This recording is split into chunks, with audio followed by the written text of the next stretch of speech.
Hi guys welcome back to chat with Arni. இன்னைக்கு episode சும்மா தாறுமாறா இருந்தது. கண்டென்ட்க்கு பஞ்சமே இல்லாத குறை தான். அதுலயும் முக்கியமா இந்த நைட்டி அக்கா இருக்காங்க பாருங்க. அவங்க பண்ண அலப்பறை எல்லாம் எபிசோட் பார்த்ததுக்கு அப்புறம் தான் தெரிஞ்சது. இந்த ப்ரொமோலயும் சரி, இவங்க வெளில வந்து கொடுத்த இன்டர்வியூஸும் சரி, ஐயோ பாவமாச்சே அப்படின்ற மாதிரி தான் இருந்தது. கடைசியில உள்ள போனா தான் தெரியுது நைட்டி அக்கா எவ்வளோலாம் அலப்பறை பண்ணி வச்சிருக்காங்கன்னு. என்னெல்லாம் ஆச்சுன்னு டீட்டெயிலா சொல்றேன். வீடியோக்குள்ள போலாம். வீடியோக்குள்ள போறதுக்கு முன்னாடி யாரெல்லாம் என்னோட சேனலை சப்ஸ்கிரைப் பண்ணலையோ சப்ஸ்கிரைப் பண்ணிக்கோங்க. ஐயோ! இந்த மாயா எப்பதான் இந்த ஓல்டு வின்டேஜ் பாட்டோட என்ட்ரிய நிறுத்த போறாங்கன்னு தெரியல. ஒரு சில பேருக்குலாம் போரிங்கா இருக்கு மாயா. இன்னும் சில பேருக்கு பிடிக்கலாம். இது என்னோட தனிப்பட்ட கருத்து.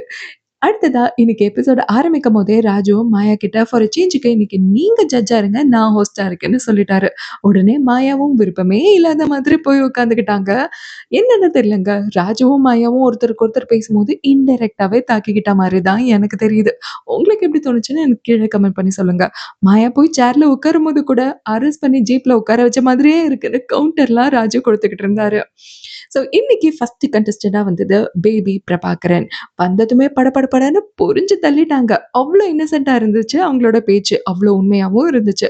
சூழ்நிலைக்கு ஏத்த மாரி நான் மாறிப்பேன் அப்படின்னு அவங்க சொன்னத, மாயா எப்படி தெரியுமா மாத்திட்டாங்க?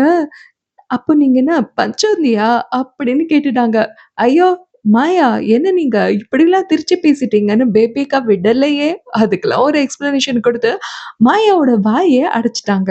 அது போக மாயா பிக் பாஸ் வீட்டுக்குள்ள இருக்கும்போது ஒரு டான்ஸ் ஆடியிருப்பாங்கல்ல, அதே மாரி ஆடியும் காட்டி அசத்திட்டாங்க. அது போக ஒரு டாஸ்க் குடுத்தாங்களா, அந்த டாஸ்க்குக்காக ராஜு கிட்ட வரிஞ்சு கட்டிட்டு சண்டைக்கும் போயிட்டாங்க பேபி அக்கா. இவ்ளோ பண்ணவங்கள செலக்ட் பண்ணாம இருப்பாங்களா? ஜட்ஜஸ் 3 பேரும் கீழ போயிட்டு பேபி அக்காக்கு குவாலிஃபை கார்டு குடுத்து சர்ப்ரைஸ் பண்ணிட்டாங்க. அப்படியே போகும்போது பேபி அக்கா கையால முறுக்கு சுட்டு ஜட்ஜஸ்க்கும் குடுத்தாங்க. நெக்ஸ்ட்டு கமலி அண்ட் பிரியவர்ஷினின்னு 2 பேர் வந்தாங்கங்க. அதுல பிரியவர்ஷினியோட காஸ்டியூமு நைட்டி "என்ன இப்படி வந்திருக்கீங்க?" அப்படின்னு கேட்டா, "இதுதான் என்னோட ஒரிஜினாலிட்டி. என்னால மாத்திக்க முடியாதுன்னு" ஓவரா டயலாக் பேசிட்டு இருந்தாங்க. அப்போ பக்கத்துல இருந்த இன்னொரு கண்டஸ்டன்ட் கமலி, அவங்கள டைம் பார்த்து போட்டு குடுத்துட்டாங்க. இவங்க வெளிய கொஞ்ச நேரத்துக்கு முன்னாடி தான் அன்கம்ஃபர்டபுளா இருக்குன்னு சொன்னாங்க. ஆனா இங்க வந்து ஓவரா சீன போட்டுட்டு இருக்காங்கன்னு நல்லா டைம் பார்த்து பத்த வச்சுட்டாங்க. உடனே மாயாவும் இதே மாதிரி ஒருத்தங்க தெலுங்கு பிக் பாஸ்ல பண்ணியிருக்காங்க. இதே பேட்டர்ன நீங்க காப்பி பண்ணிட்டு இருக்கீங்க. அட்டென்ஷன் சீக் பண்றதுக்காக தான் இதெல்லாம் பண்றீங்கன்னு பங்கமா மொக்க குடுத்துட்டாங்க. அவங்க உடைய பத்தியே பேசலங்க. ஆனா பிரியவர்ஷினி சொன்னாங்க பாருங்க, ஜட்ஜஸ்லாம் வந்து தப்பா பேசுறீங்க. என்னோட நைட்டிய பத்தி நீங்க கேவலமா பேசுறீங்க. என்னோட உடைய தப்பா பேசுறீங்கன்னு ஓவரா பஞ்சாயத்து பண்ண ஆரம்பிச்சுட்டாங்க. ஆனா ஒண்ணுங்க, இந்த ஜட்ஜஸ் சொல்ற மாதிரி கன்டென்ட்டுக்காகவே பிரியவர்ஷினி பேசின மாரி தான் இருந்துச்சு. பேச்சுலயும் பொய் இருக்குன்னே எனக்கு தோணுது. ஏன்னா ஃபர்ஸ்ட்டு இவங்களுக்கு பிக் பாஸ் டீம்லேருந்து கால் பண்ணும்போது, நான் கோவில்ல இருந்தேன்னு இந்த ஸ்டேஜ் வரதுக்கு முன்னாடி சொல்லிட்டு என்ட்ரி குடுத்தாங்க. ஆனா இப்போ ஜட்ஜஸ் கிட்ட பேசும்போது, என்னோட அம்மாவ எரிச்சுக்கிட்டு இருக்கிற நேரத்தில எனக்கு பிக் பாஸ் டீம்லேருந்து கால் வந்துச்சு. அப்படின்னு ரொம்பவே எமோஷனலா அவங்க அம்மா, அப்பான்னு சென்டிமெண்டலா பேசிக்கிட்டு இருந்தாங்க. சொல்றதெல்லாம் சொல்லிட்டு, நான் சிம்பத்திக்காகலாம் சொல்லலப்பா அப்படின்னு சொல்லிக்கிட்டே இருந்தாங்க. ஆனா இத கேட்ட ஜட்ஜஸ், உங்களுக்கு ஃபர்ஸ்ட்டு கேர் தேவைப்படுது. இன்னும் உள்ள போயிட்டீங்கன்னா ரொம்ப கஷ்டமாயிடும். ஸோ உங்கள உள்ள விட முடியாது அப்படின்னு சொல்லிட்டு ரிஜெக்ட் பண்ணி அனுப்பிச்சுட்டாங்க. வெளிய வந்த பிரியவர்ஷினி நல்லா நைட்டிய வரிஞ்சு கட்டிட்டு, அவங்க இப்ப என்கிட்ட சாரி கேட்டே ஆகணும். அதுவரைக்கும் நான் போவே மாட்டேன் அப்படின்னு சொல்லி பண்ணிட்டு இருந்தாங்க. அடுத்ததா ரஞ்சித் மதுரையிலருந்து வந்திருக்காரு.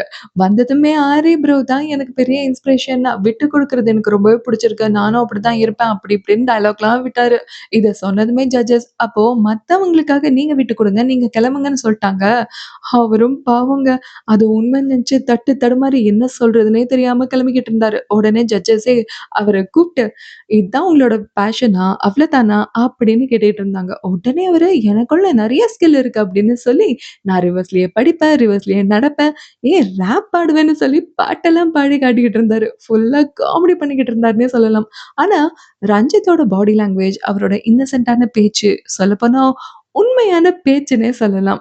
அது எல்லாமே ஜட்ஜஸால கவரப்பட்டு அவர செலக்டும் பண்ணிட்டாங்க.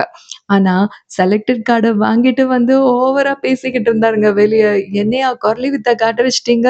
இருங்க உங்களுக்கெல்லாம் இருக்கு" அப்படின்னு ஜட்ஜஸே மிரட்டுன மாரி தான் இருந்துச்சு.